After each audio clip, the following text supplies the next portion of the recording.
Hey everyone, welcome back to the channel. Welcome to Season 2, Week 39 of the DC Sports Digest.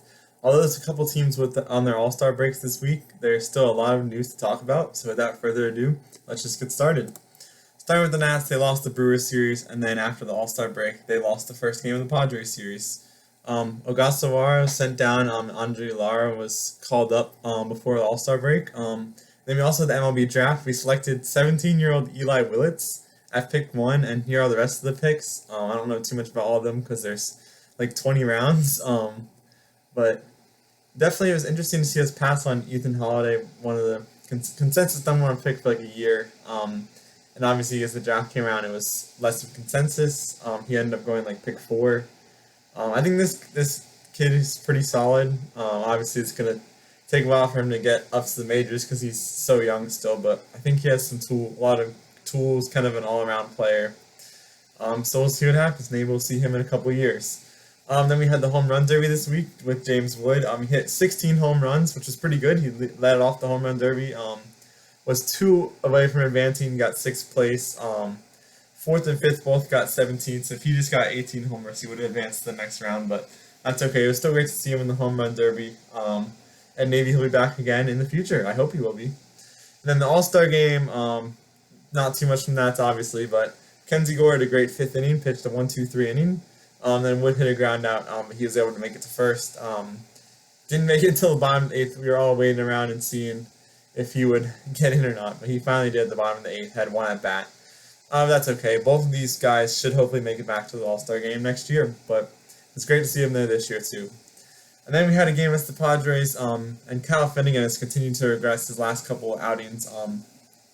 He allowed a grand slam after we were only down 3-2, in that 7-2 loss last night to the Padres. So it's unfortunate he's been kind of not playing so well, but hopefully he can pick it up again soon.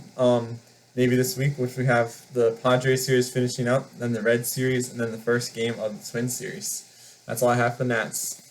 On the Wizards, just going to do a little summer league recap here. They beat the Nets and lost to the Sixers and Jazz. They almost came back against the Jazz for like an 18-2 run, but it did not happen. And they're 1-3 in summer league. A lot of stats to go over because some guys played really well. Alex Sarr had a summer league record 8 blocks versus the Nets, so that was great to see. His defense starting to show up more. He was starting to feel a little more comfortable after that first game, I think. Jameer Watkins also tied his summer league record with 8 steals versus the 76ers. Just amazing guy on defense. I think he'll make an impact this year, even if it's small. But having good defense will get you on the court in the NBA. So that's great to see. Trey Johnson had 21 point night against the Nets, and AJ Johnson had 20 against the 76ers and 25 against the Jazz. Obviously, he played a lot more minutes because most of the young guys who will make the roster, like Trey Johnson, Bub Carrington, Alex Sarr, those guys did not really play in those last 2 summer league games, but that's okay. Gave more time for guys like AJ Johnson, Jameer Watkins, just other guys may not make the roster, maybe will. So we'll see what happens with that. And then other small news was Rashawn Holmes got waived, so I think they still haven't totally finalized the roster, but they still have some time, so we'll see what happens with that. Coming up today, we actually have another summer league game, I think on consolation against the Knicks. This is probably the last one of summer league. So yeah, we'll see how they do in that game. That's all I got for the Wizards. On to the Caps, small amount of news. Their schedule is released. Their opening game is October 8th at home versus the Bruins, so the countdown is on. I'm excited to see them back in action in a couple months. Ovi also won an SB for breaking the goals record, so that was great to see. Congrats to him. That's all I have for the Caps. On the Commanders, actually a pretty busy week for them, pretty busy week in the NFL as training camp is almost set to kick off. First of all, we have Art Monk's jersey finally getting retired week 9 versus Seattle. Just amazing receiver, kind of like a Terry, like quiet, but still a very important leader, especially back then for the Redskins in their 3 Super Bowl wins, part of the posse. It's great to see his number finally get retired, that number 81. And speaking of Terry, he spoke out on his contract situation while he was shooting an ad for Easter Motors. He's very frustrated. The team and him are just not on the same page. What I think probably happened is the team started off like a $28 million deal per year. He probably wants over 30. The thing is, it's kind of crazy. It doesn't sound like it, but he's turning 30 years old this September. So that's probably one of the issues, but I still think he has a lot of tread on his tires because he obviously didn't join the NFL until he was 24. Didn't get drafted until he was 24. So and he didn't play as much in college because obviously Ohio State has so many amazing receivers. So like he has a lot more tread on his tires. He has a lot more to go. You saw him last year that he is still in great shape. I think this will get done. I'm hoping the next couple days. But we'll see what happens. We also made another big move. We signed Von Miller to a 1-year, $6 million deal with the chance to make $10 million in incentives. Really great deal. All we need him to do is just rush the passer on 3rd and 4th down, and maybe get like 6 or 7 sacks, maybe. That would be really good. Just to get an edge rusher, fill in that production that Dante Fowler gave us last year.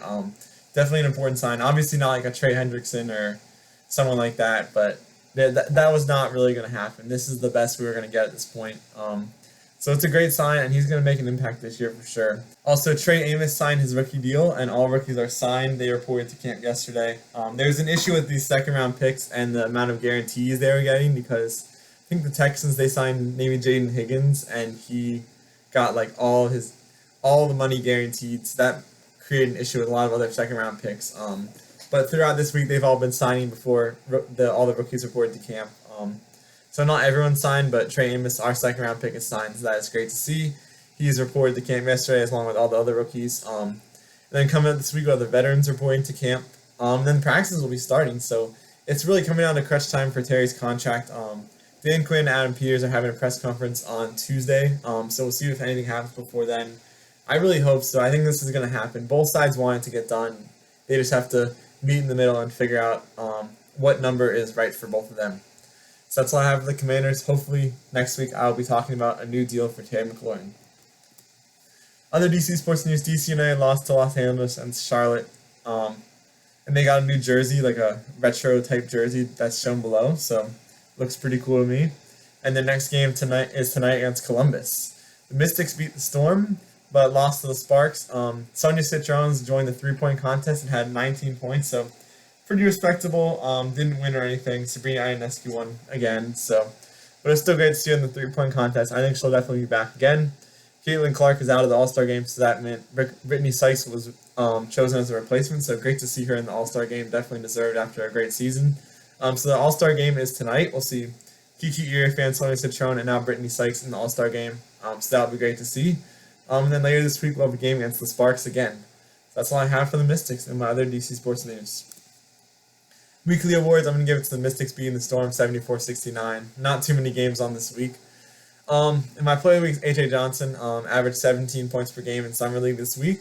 So that was great to see. And not really a team of the week. The Nats didn't really do good. Mystics went 1-1, so you could give it to them. But other than that, there's not really any team to really give it to. And that's all I really have for this video. So my State of DC Sports 2 is out now, so definitely watch that. Definitely more updated from last year, and just see what I think about the future of DC Sports. Also have a couple game blog updates. I think I'm going to get to go to a Nationals game tomorrow, so I'll definitely have a game blog for that, and maybe potentially one in August, but I'm not sure about that, but there's a good chance for one. I'm going to the one tomorrow against the Padres. I'll have a video out for that one, so stay tuned for that.